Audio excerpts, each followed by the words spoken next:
Oh, okay. Welcome, welcome. This is Tammy Morrison, and I am live. And I wanted to come live just to talk about the reason behind creating this show.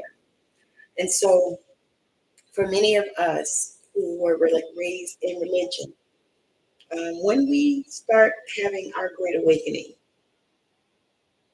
it's a time where you start questioning everything. And for some of us, it happens when we're young. Some of us, these things happen when we were teenagers, um, usually because that's when we start questioning things. Some of us even younger than that. Because for me, I was raised in Pentecostal holiness religion, Christian, and I had questions. Even as a young child, I had questions. I had questions. I had no idea about some things. I didn't have anybody that I could ask that I felt comfortable asking a lot of those questions. I did, however, ask my grandmother a lot of those questions.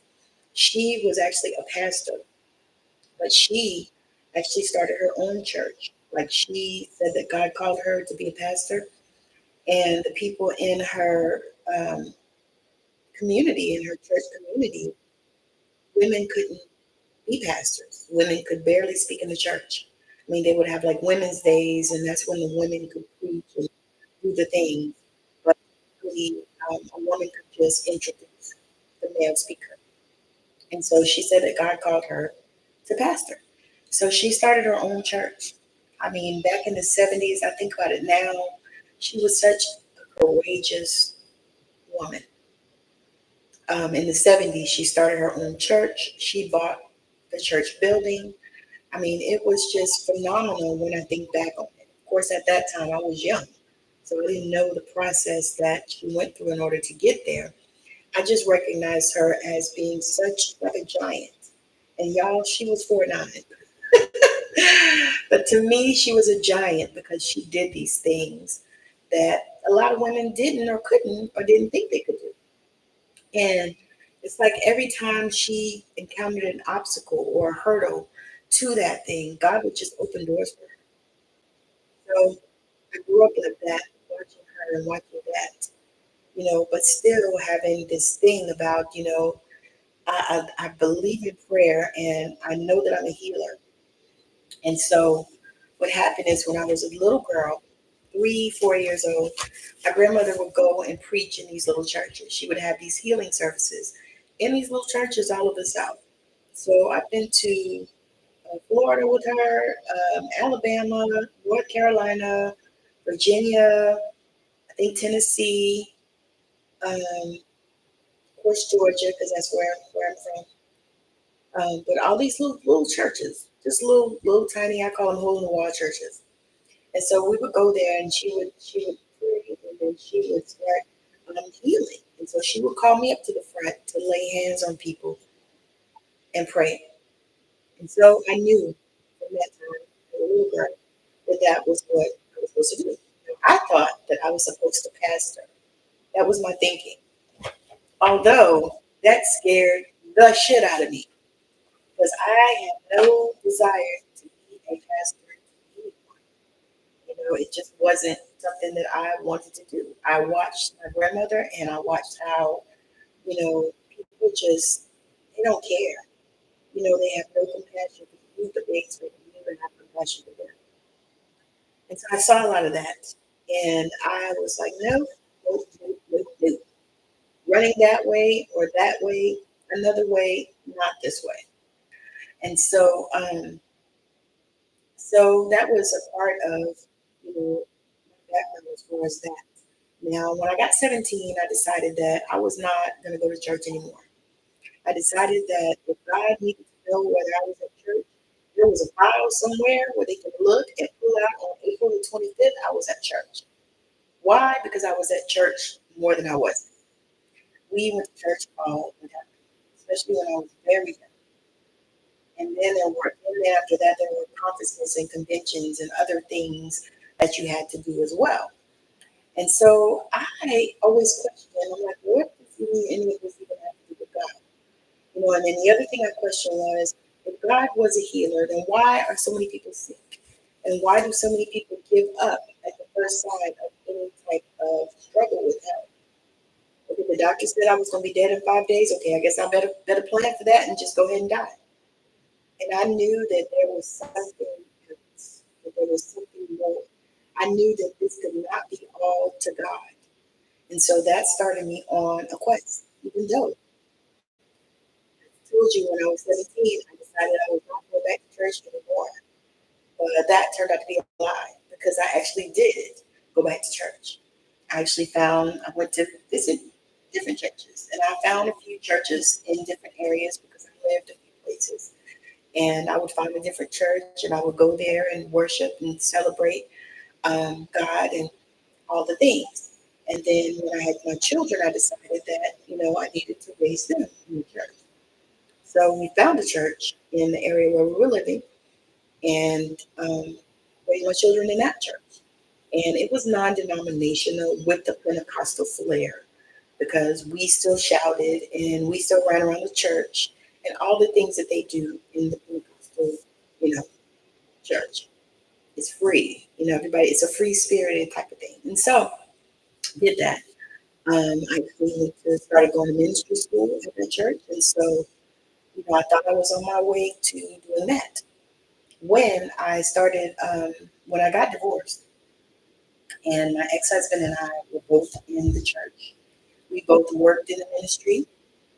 We both were over ministries. And when we split up, it was like people in the church, it was like people in the church just flipped on me because I was the one that was still there.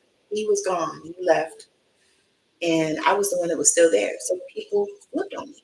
They started flipping and tripping on me, and it was hurtful because I had been there for I think about 8 years. We had been in that church, and so I ended up leaving that church. I ended up going to. Actually, I didn't join another church. I just went and visited this church, and I visited regularly. Like I went to the service. You know, I also sewed into the ministry and all this kind of stuff. And because I thought that maybe it was a church. And I'm getting a revelation right now that so many things needed to change in my life. You know, like I really thought that, you know, if I just made some changes, you know, things would be better. Things would get better. And I'm thinking the same way with, you know, my job and my career because I was in burnout for probably about 12 years of that. And all of this actually coincided, you know, because the burnout, the divorce, all of those things coincided. The church, all of those things coincided. And so when I started getting messages from God, because I've always heard from God, now, I have not always admitted it, and I did not share that with very many people. Maybe one, like my grandmother, that I heard from God, like I hear God, I've heard Spirit since I was young. Now, have I always listened to the voices? No, I haven't. However, when I realized and recognized that they were from spirit, they were from God, from the source, from the universe, you know, then I started paying attention. And so I was in the midst of all of this chaos in my life. And I realized now it was the job, it was the church, it was the marriage, it was all of those things. And so when I started on this journey of learning about metaphysics, when I started learning about metaphysics, which I'm going to share, which, and I'm going to give you the definition that they have in this book. It's the study of matter and energy beyond the physical plane to other dimensions. Space time relationships, such as the theory of reincarnation and communication with interdimensional beings called channeling, are examples of metaphysical concepts. The study of metaphysics assumes that the power of mental energy is immense and that every individual has the ability to use his or her mental energies to live life to the fullest. It all is about the power of our own mind. And then Neville Goddard puts it even deeper and talks about is our own human imagination. And so when you start to really get on that plane and you start to really open up to the fact that God is just not this tiny little creature and he's not there. I say God is a collective. So they are not like us. Kendrick Lamar put that thing so plain. And I thought about that as I was wanting to come on here. And I said, they're not like us. The difference is colossal because there are so many ways to heal. And that was my major thing was I needed to know if God was real and if God actually can heal. All the things that they say that they can do in the Bible, is that the truth? And what is it that I'm supposed to be doing, within that? Because to be honest with you, I was like, well, I'm not gonna be nobody's typical traditional pastor because that's not me. I'm a real person, authentic, and I cuss, but however, I do carry the love of God, and so this was a difficult thing for me just because my grandmother was a pastor and I was raised in the Pentecostal religious arena. I also found out that not only was my grandmother a pastor, but my great grandfather was also a pastor bishop. And I have many people in my churches that have those offices: evangelist, pastor, prophet, prophetess, all of these things. Me myself, they called me a prophetess when I was going to church. So when I realized that there was so much more, there was so much more and that there was so much manipulation and brainwashing in the religious sector. I said, you know what? I'm exiting city life. And in that, I lost a lot of people. Like I lost a lot of people that I called friends. I lost even family members. And but that's okay. It was hard and it hurt at the time. It was hard and it hurt. Oh my God. But that's okay. Because you know what? The peace that I have. Sometimes you think that you need people in your life, but sometimes you don't need them as much as you think. And my circle is small now, and I'm good with that. I like it that way. But I'm just at this place where I said, as spirit, what could I do to help people on this journey of deconstructing? And so what this channel is going to do is I'm going to share a lot of information. I'm going to share tools. I'm going to also, we're also starting deconstructing panels, which I'm going to start next month. Why? Because I am moving and I need to move and get settled. And so that's what's going on right now. Like I'm definitely in the process of moving. We are closing on our house probably tomorrow. And so we'll be in the process of moving. So I'm not going to be starting anything else right now. Matter of fact, I'm kind of dialing down things so that I can get this process. Because I don't know if y'all know, you got to move, you got to get your power, your internet, and all these things on so that you can get set up in order to do this work that I'm doing right now. But I wanted to just come to you and just share this, just so that you have an understanding of what we're doing here. So if you are on a deconstructing journey, join us. Join us. Join us. And for me, some people threw out the baby with the bathwater. Like I have a good friend, she was raised same way, religious and crazy and all this and brainwashing manipulation. But she threw out even God. And for me, that's not an option because I believe in God and I know that God exists. And I know that God is me, in me, as me. I recognize that. And as I go farther on this journey and as I study my metaphysics, because that's really what I'm studying right now. Like I'm really working on my master's actually in metaphysics. And so, as I go on this journey and as I learn and as I grow, I share. Sorry, y'all.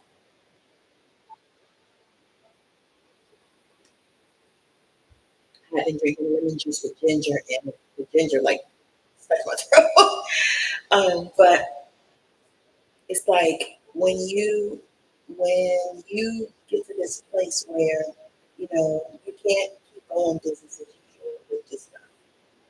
When everything is like hurting your feelings, and when you go into service and stuff, like what happened with me is I started going in service like this, like a horse with blinders. Like I just go in, get the word, get out. That was how I started doing it because it was just too much and too many things. And then too much I started questioning, and then I started seeing that, the love wasn't there for me. And that's all I ever been, and that's all I am is love. But it wasn't there for me. And so I said, and that didn't like make me say, oh, I'm not doing church anymore. No, no. I've been, and I probably made to a church here and there, but no, no. I just realized that God ain't in there. God is within each and every one of us. And so when you start getting those revelations, it's hard to continue as on life as usual. It's hard to keep going to those churches where they beat you down, and because I never ever ever agreed with that. I'm a sinner saved by grace. I think I never really even said that. I heard them and they would tell you to say that. I'm a sinner saved by grace, and I believe that that's a bunch of bullshit. And I know that it's not popular to say that, but I'm telling I'm telling you, like, no, I am not a sinner saved by grace. I'm not any of that. I have the power within me. Christ consciousness lives within me and with each one of you. And so when you start getting on that plane where you start realizing that, God is in everything. God is energy, God is love, and it's not. It's not the way that they said it was. And so many things, even when you read the Bible, like they squashed down so much of the Bible. There were so many things that nobody even talked about that was in there when I started reading it. Because I have read the Bible probably, I don't know, 3 or 4 times cover to cover. Because I like to read it. So I would read even as a child. So I read the Bible probably, I'm sure, 2 or 3 times growing up, like the whole Bible. Because they would do the read the Bible in a year type of stuff. And sometimes I used to read so fast and so much that sometimes I would read the Bible in less than 6 months. Because if something's really good, I'll just keep reading. So what I did was I pulled a card, and it's so appropriate for what I'm talking about right now. So Athena, inner wisdom, you know what to do. Trust your inner wisdom and take appropriate action without delay. And so when I think about that, when I think about that, it's like we know what to do. You know that when you start really getting triggered in those churches and stuff, and especially as you start growing and learning, and as God starts opening up to you and you start having a connection and a relationship with them, I'm telling you, that is so profound. And that was such a gift, such a gift. So, again, thank you for joining me. I appreciate you. Make sure that you like, share, and subscribe. Um, and that if you were on your deconstruction journey, drop down in the comments and give me a note, write me a note. How did this make you? How did this hit you? And, that kind of stuff.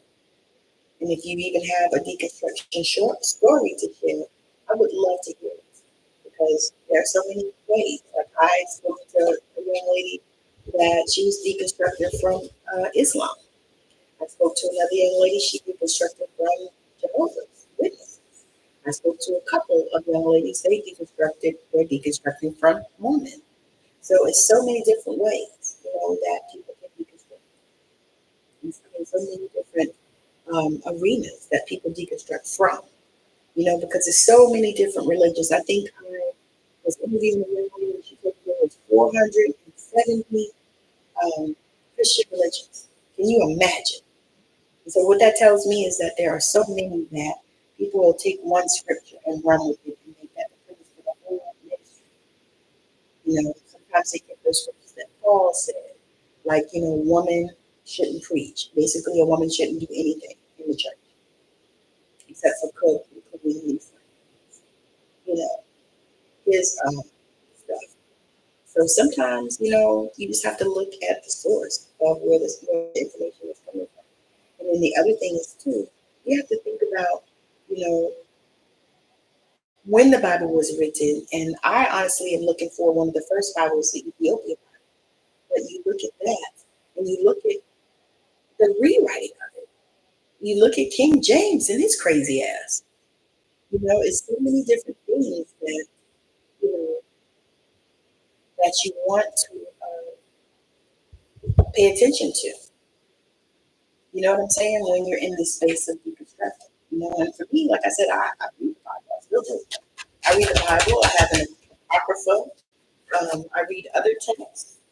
I read metaphysical stuff. I follow Reverend Ike, and I have for a little while now. And he's actually from the place where my grandmother was from, and they knew each other well. So I was amazed at that when I found out. And then sometimes you get a change in direction. Sometimes there's a change in direction for you.